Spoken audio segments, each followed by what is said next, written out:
A wanted fugitive, cornered and desperate, hid in the shadows of the Seagal family stables, thinking he was alone. He didn't realize the ranch owner's son, Steven Seagal, had just come home seeking peace, or ready for war. The afternoon sun bled gold across the vast, rolling plains of Montana's Paradise Valley, illuminating the Seagal Ranch, a sprawling legacy of timber and stone that had stood against the elements for 3 generations. In the distance, a herd of powerful quarter horses moved like a single, flowing entity across a field of tall grass. The only sounds were the whisper of the wind through the cottonwood trees and the rhythmic scrape of a knife against wood.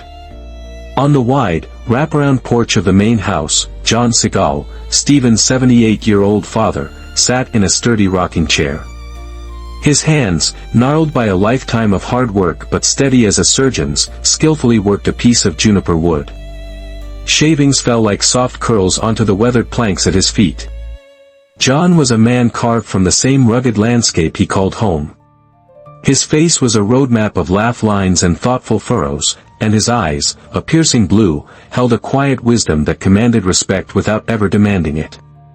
His son, Steven, had arrived the night before under the cover of darkness, trading the glare of city lights for the boundless canopy of stars. He came seeking not just quiet, but a grounding, a return to the source of his strength. The world knew him as a warrior, an icon of unyielding force. But here, he was just John's son. He was currently down in the lower paddock, a solitary figure checking the tension on a long stretch of fencing, his mind intentionally cleared, focusing only on the feel of the wire and the solid earth beneath his boots. He didn't know that the peace he sought had already been fractured. He didn't know that true evil wasn't a concept debated in movie scripts, but a living, breathing thing, and it was hiding less than 200 yards away. In the old, disused stable at the far edge of the property, a man named Caleb Thorne huddled in the darkness. Known to law enforcement as the Shadow, Thorne was a fugitive with a warrant for armed robbery across 3 states. For a week, he'd been living off stolen scraps, his world shrinking with every passing siren until he'd stumbled upon this forgotten outbuilding. He was a cornered wolf, thin, paranoid, and coiled tight with desperation. He had watched the old man on the porch, assuming he was alone, waiting for nightfall to make his next move. He was wrong. John Seagal placed his finished carving, a small, intricate wolf, on the porch railing and stood up, his joints making a familiar, protesting creak. He squinted toward the old stable. A storm last week had torn a few shingles from its roof, and he'd been meaning to patch it before the next rains. Wiping his hands on his denim jeans, he stepped off the porch and began the slow, steady walk across the yard, the scent of hay and dry earth filling his lungs. The air inside the stable was thick with the smell of decay and stale sweat. Dust motes danced like frantic sprites in the single shaft of sunlight piercing the gloom.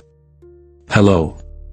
John called out, his voice echoing in the cavernous space. He'd seen a discarded food wrapper near the entrance.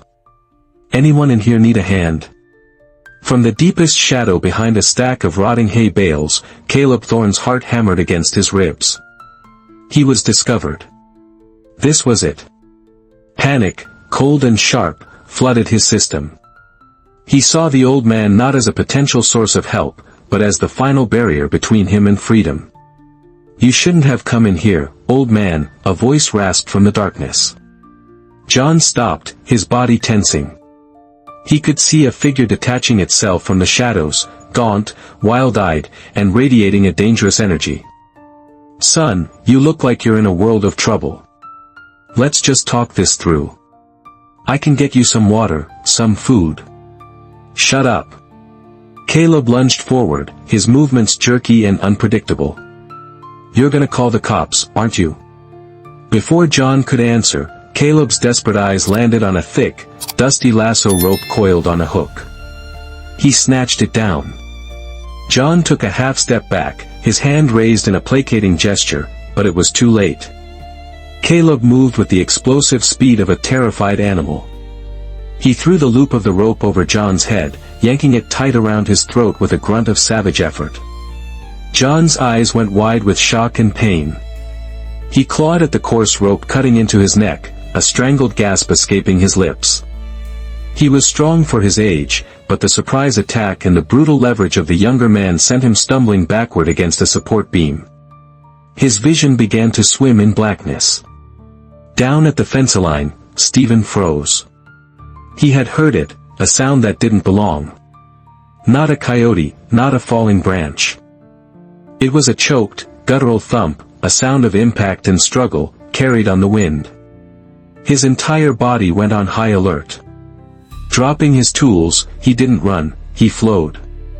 He moved with a terrifying silence and speed, covering the distance to the stable in a blur. He rounded the wide-open doorway just in time to see the last of the strength leave his father's legs. John crumpled to the dirt floor, Caleb still hunched over him, pulling the rope tighter with a maniacal look on his face. For the barest fraction of a second, the world stood still. Steven's mind registered the scene not with horror, but with a chilling, absolute clarity. Then, the warrior he kept locked away was unleashed. He didn't shout. He didn't issue a warning. He launched himself forward like a missile. Caleb spun around, startled by the sudden movement, his eyes widening in terror as he saw the 6'4" wall of fury closing in on him. He instinctively let go of the rope, but it was far too late. Steven's first strike was a palm heel to the sternum that felt like being hit by a freight train. The air exploded from Caleb's lungs in a pained whoosh, and he staggered back, his momentary advantage erased. Before he could recover, Steven's fist connected with his jaw in a precise, devastating hook that snapped his head to the side. A blinding flash of light, and Caleb's world tilted, his knees buckling. But Steven didn't let him fall. He grabbed the front of Caleb's filthy shirt, holding him upright. "You put your hands on my father," he growled, his voice a low, lethal vibration. The words weren't a question, they were a death sentence.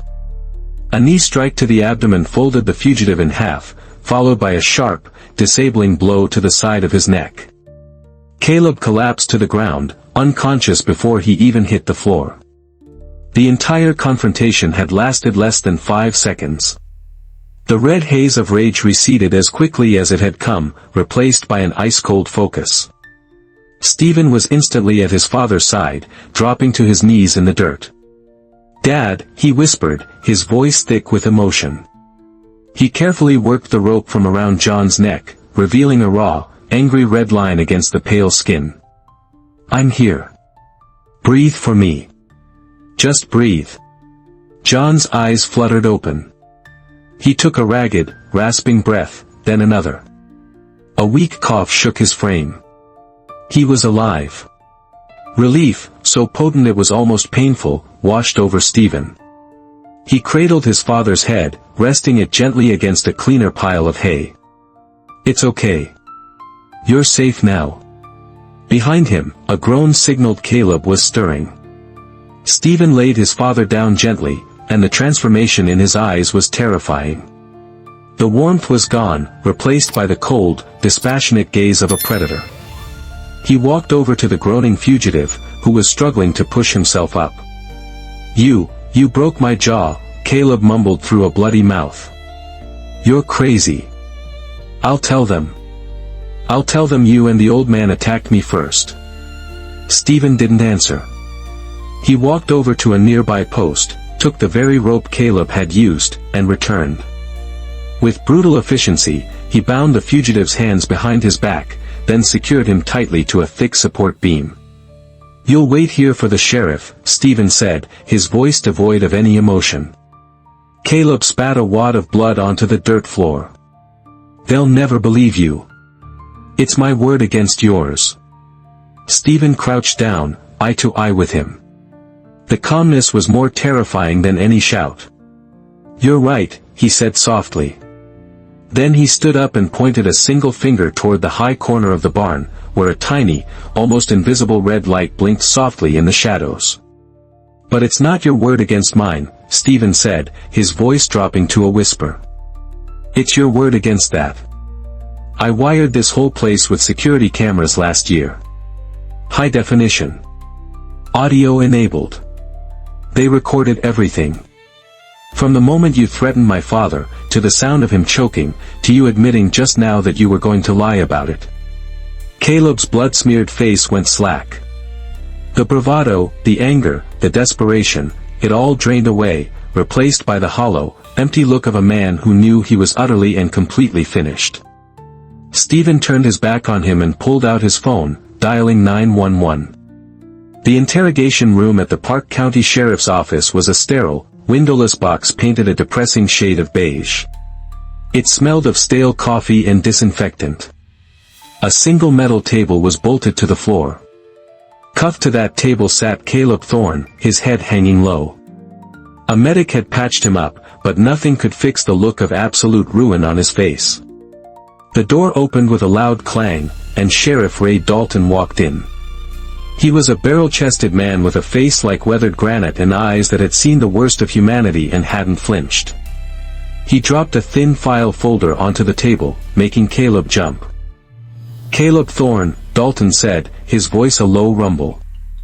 "Also known as the Shadow. Wanted for armed robbery in Idaho and Wyoming. Now, we can add kidnapping and attempted murder to that list. You've had a busy week."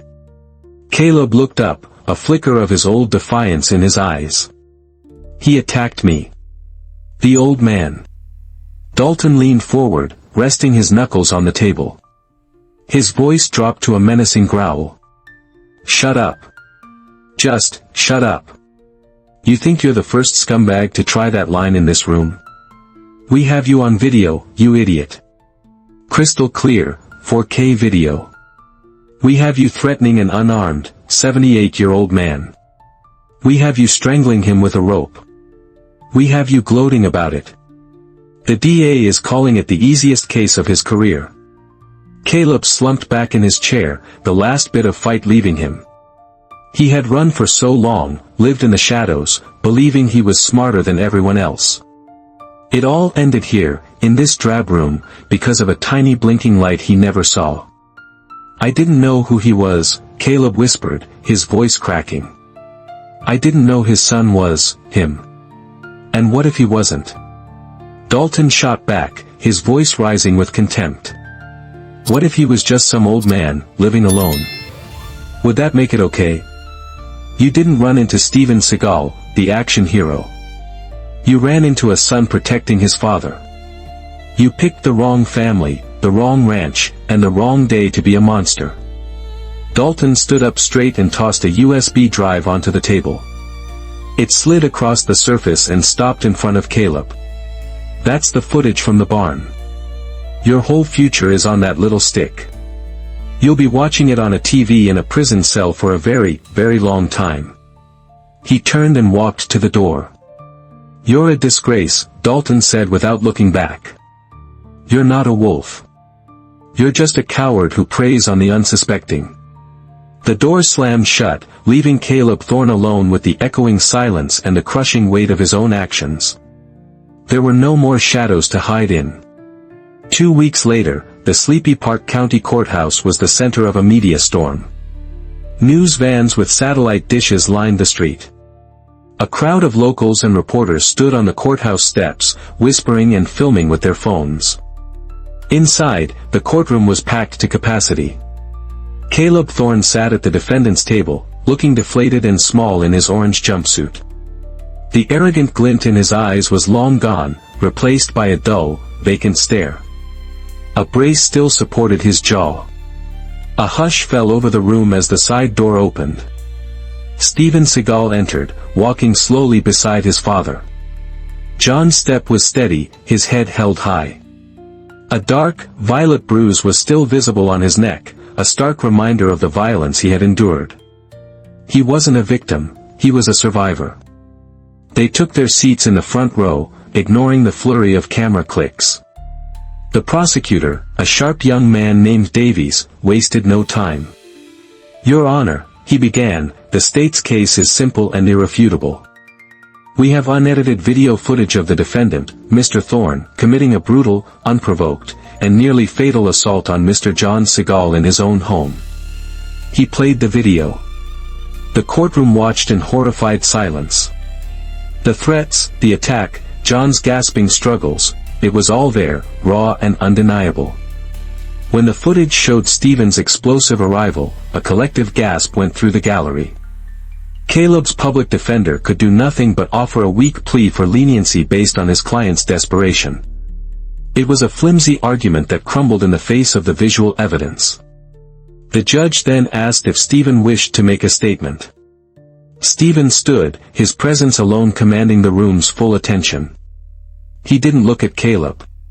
He addressed the judge directly, his voice clear and steady.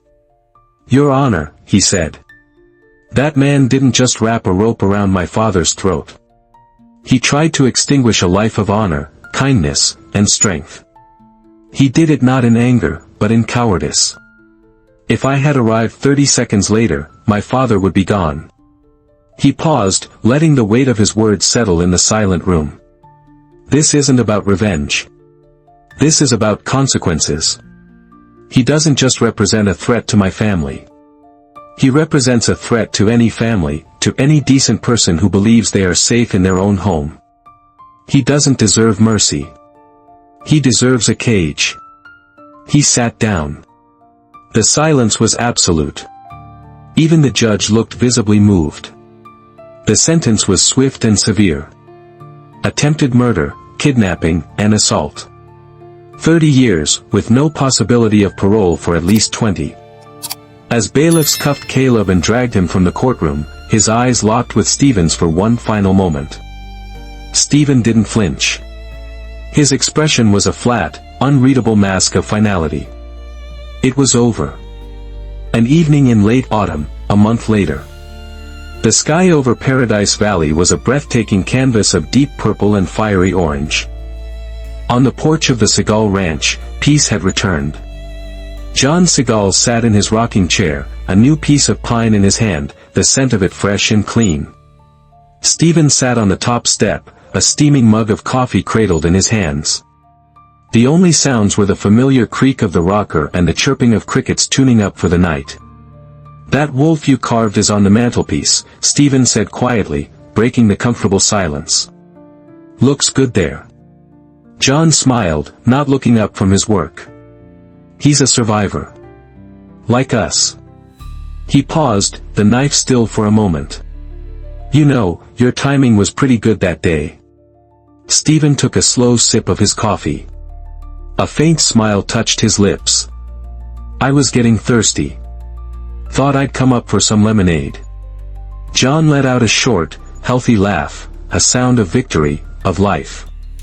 It was the best sound Steven had heard in a month. He looked at his father, at the lines of resilience on his face, at the steady hands that had built so much. The ranch was safe. The heart of his family was whole. Justice had been done, and now, peace could finally settle back into the bones of this place. The world was full of shadows, but here, in the golden light of a Montana sunset, the light had won. What would you have done if you were in Steven's shoes? Would you have trusted the system to deliver justice, or would you have sought your own? Let us know your thoughts in the comments. We believe every perspective is valuable, so please, comment with respect for one another. And if you want to see more stories where justice prevails, don't forget to like, share, and subscribe for more.